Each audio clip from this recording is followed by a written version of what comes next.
respected the President, all the teachers and gentlemen, and my dear friends, give my warm wish and love.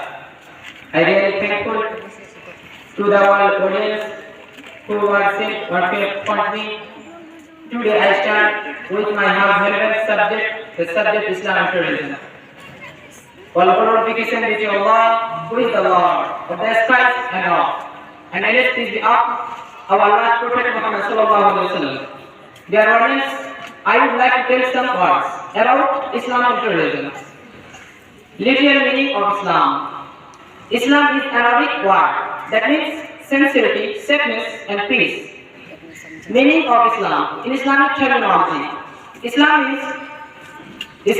means submission to the will of Allah, and also the religion Islam. It stands for complete submission and obedience to Allah. Peace, greeting, solace and obedience, loyalty, allegiance, etc. This signifies that one can achieve great peace of body and of mind only through submission and obedience to Allah.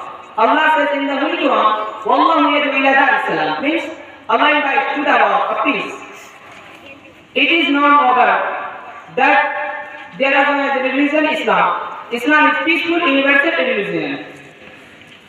Literal meaning of terrorism. The term terrorism comes from the French terrorism, from the Latin word means great fighting, to be afraid, etc.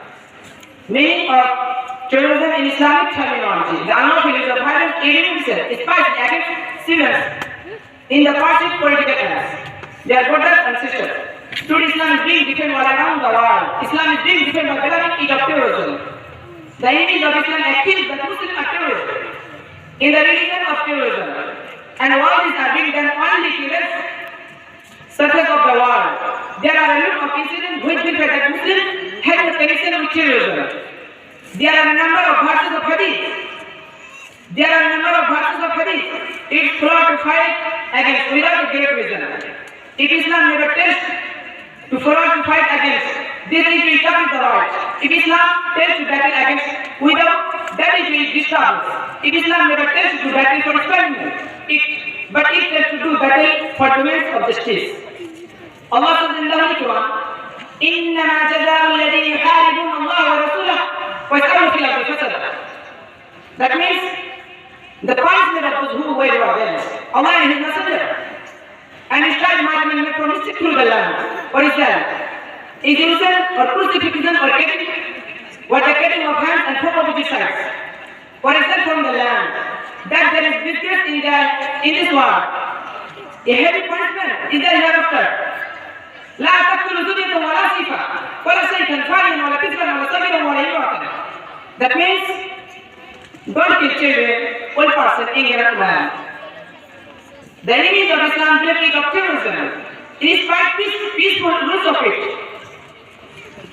Allah says in the Holy Quran, "Man qatala nafsan bi ghayri nafsin aw fasadin fil ardi fa'annahu qatala an-nasa jami'an." One who kills somebody, he has not killed somebody. One he has not killed somebody, that is Islam. As if the kills the whole mankind. Surah Maida, ayat number 32.